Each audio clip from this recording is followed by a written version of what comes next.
Prix have won 7 of the last races here. Can GM strike back today? Nice even start off the front. Have a go. The second row of the grid. Mostert's got some velocity here. Best is covering down the inside. He's got his teammate all over the back of him. And Van Gisbergen has drifted. Watch Mostert. He's right out wide on the racing line, and they are 3 and 4 wide. Unbelievable there. They were so close, Best and Van Gisbergen, to jumping the start. Both cars were so close to moving. They just got them stopped, I think. The best start of the lead group was actually Cam Waters, and he's got himself now into a spot that he might be able to put a move on his young teammate. It's actually Best that's now being looked at. The rule requires you to be behind the white line and stationary at the commencement of the race when the lights go out. Really good job. And he pushes David Reynolds wide. Now this is going to be really interesting because Feeney's trying to get a run on Heimgartner. He's going to have to cover. And right in behind there is Brody Kostecki. So what happens in the braking area down here? David Reynolds is going to be right out too wide. Can he get across?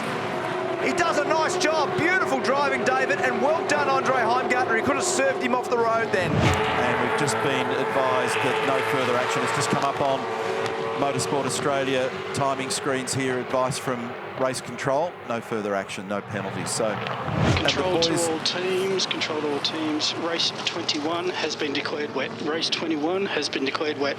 And more cars peeling in. So Di Pasquale's coming in the background. So is Brody Kostecki. Oh, dive! Big dive! Big dive! Beautiful pass. Very nicely done. And a lock break and a run wide. He's made his own mistake. You've been talking about it all weekend. That was a mistake by Zach Best. Down at turn 6. And Shane will just keep sweating on him. One thing that we see from the seasoned runners like Van Gisbergen, like Waters, like Di Pasquale, they don't blink. They're machine-like in their consistency, and so they'll be applying this pressure to Zach at the moment. But it's a great lesson for him, and so far so good. He's still the race leader despite that little error. Now Oscar's come back and told me it was 3.5 seconds behind the race lead for Davison.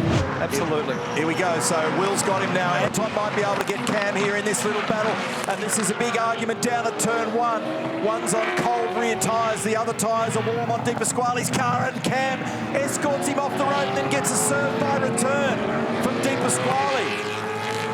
So big push and shove there. They know how important all that is. So a mixed crew, Rihanna's explaining, between the two wildcard teams. He stops it pretty much on the marks. Going to put rear tyres on. That looked like a pretty good stop. The best stop we've seen so far is 3.5 seconds. Yeah, that was Brody.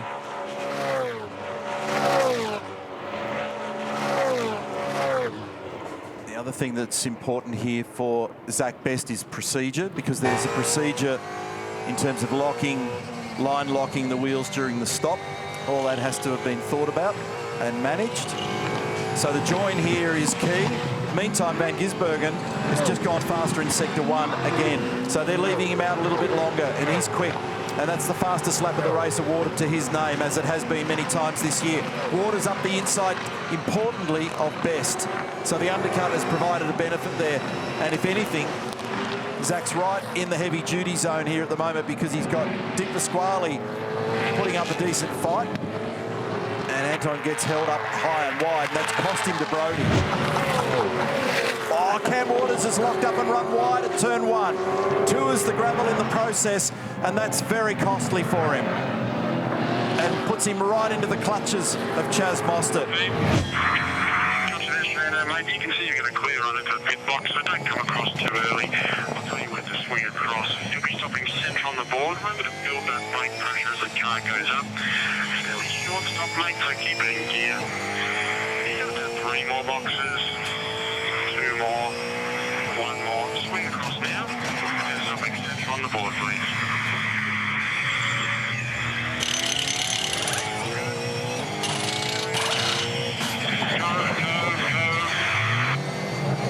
Textbook stop, no issues. Meantime, Mostert looks like he could be on target to snatch the fastest lap, but let's see what Shane could do with fresh rear tyres on the car. There's the margin first to second between Shane and Will. What was 38 seconds has now become 3.1. How's this, Mark? On the last lap, he did a 34 flat in the mid-sector, 0.1 slower than the best he's done all day. And in the last sector, he just did a 34.6, which is 1.5 tenths slower than he did earlier in the day. David Reynolds up the inside now of Will Davison. I beg your pardon, it's up on Deepa Squad.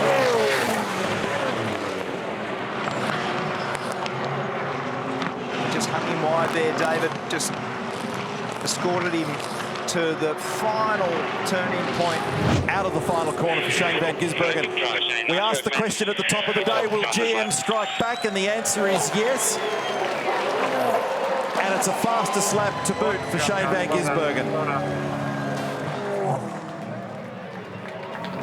So a 50.1133 for Shane. He did go quicker on the last lap, but he didn't quite break the 49s. And I think with that tyre damage that Cam Waters incurred earlier, it's Roland Dane there with the rest of the team from 888 celebrating what was a superb drive again by this Kiwi who continues to dominate the series. But I thought that when Cam Waters damaged that tyre, that they probably held Zach Best behind him at that point. You wouldn't have wanted to take points from Cam Waters, who's in championship contention. And you see there's our podium. Nice drive by Will Davison. And again, it almost says to you, if Shane van Gisbergen did the same thing as Will Davison, does the result stay the same? Because it's all about pace. What they've got in hand there at the moment with car number 97, I just paused to think about the answer, is they've got pace and they can apply it if and when they want to. And so that long run by Van Gisbergen was really impressive. To stop that deep into the race, to have the fastest lap to that point and then reconfirm it later, tells you how much pace they've got up their sleeves at the moment. So Van Gisbergen gets home by 2.2 seconds from Will Davison. That's a nice clawback by Will from what looked like a tricky day. We were talking about him struggling in Armour All qualifying. And some other notable performances. Big lock-up for Cam Waters off down there at turn 1, but well done, Zach Best, in those circumstances. Excellent work by Brodie Kostecki. A bit of a bounce back there for him in the boost car in position number 6.